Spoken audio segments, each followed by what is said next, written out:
I'm Roger Vanek with Roger's Outdoor Channel. Storytelling's been a big part of my entire life. Growing up as a kid, we used to tell family, stories to various members of the family, and especially from being outdoors, anything interesting happened. We'd sit around the campfire, around the stove, around the dinner table, and just, if people could spin a good yarn and just had something interesting to say, it kept everybody's attention, and we would kind of move to the head of the class in terms of family members. If you could tell a good story, you were kind of respected a little bit more. So I'm going to add to my outdoor channel a little function called Storyteller. I'm going to tell some of my own stories to start with. Eventually I'm going to open it up to some of the subscribers. If you hit my feedback column and give me some of your personal experiences or stories. I mean, you can, come up with a whopper if you want. And if it sounds good and I'm interested in it, I'll contact you. And if I decide to publish your story, I'm going to pay you $50. So if you want to be, rich and famous, write me a story or, contact us and send me a story. So that's what it's all about. I'm going to, just to give you an example of what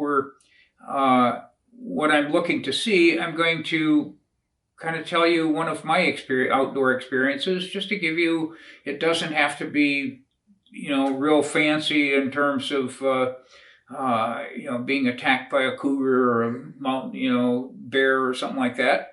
It can just be simple stories, interesting things that happen to you in the outdoors.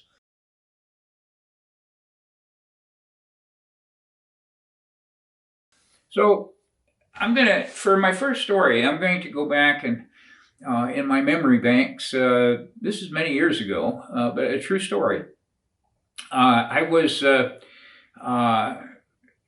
decided that I wanted a new fishing pole. And I went out and I went to the store and I decided, gee, I like catching perch and small fish, out of my canoe.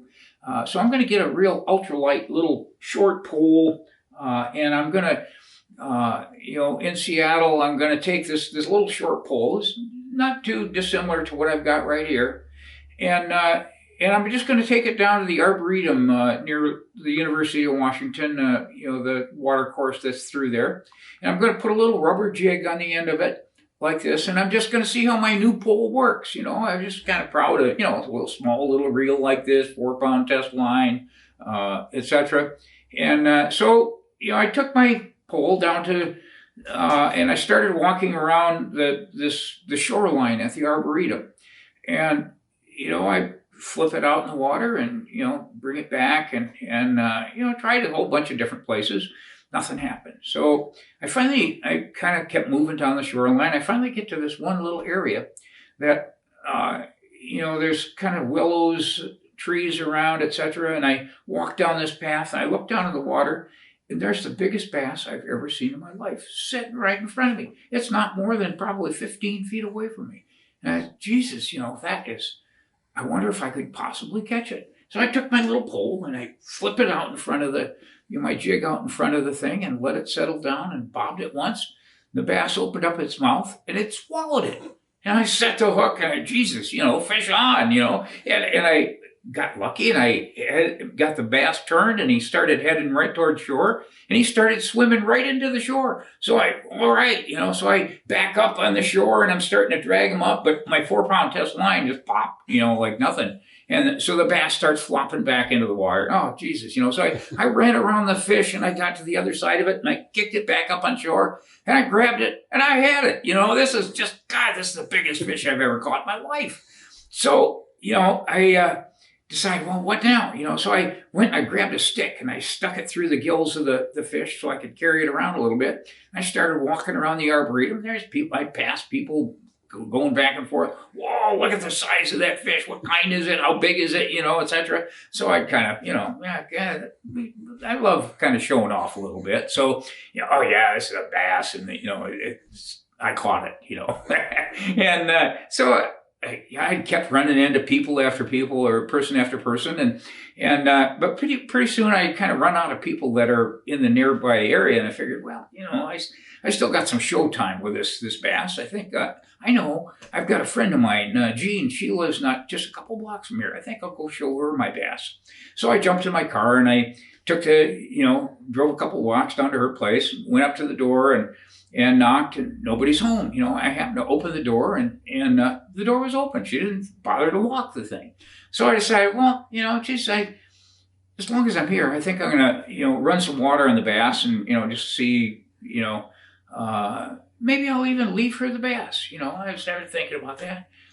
I think I will, So I started running the water in the sink, and I'll be darned if that bass didn't show some life.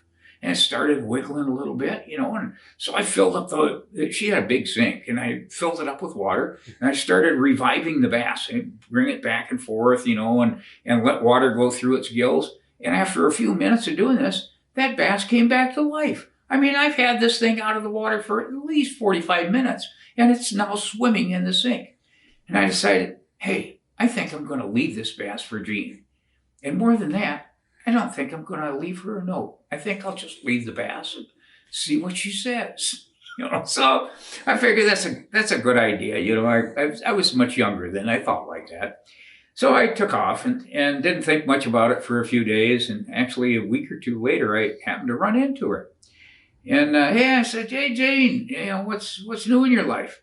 She says, Roger, now that I see you, were you the guy that left that bass in my sink? I said, yeah, I confess, it was me, And she says, well, I got a story for you. And I said, okay. She says, well, not too long after you left, apparently my brother was out entertaining a client at a local tavern.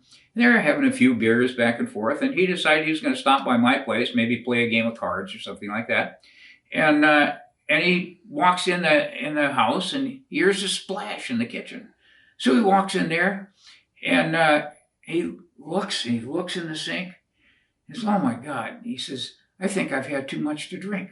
He says, I think there's a huge bass in the sink. So he says, what he did is he left his car and he decided he was going to walk 1.5 miles home because he had too much to drink.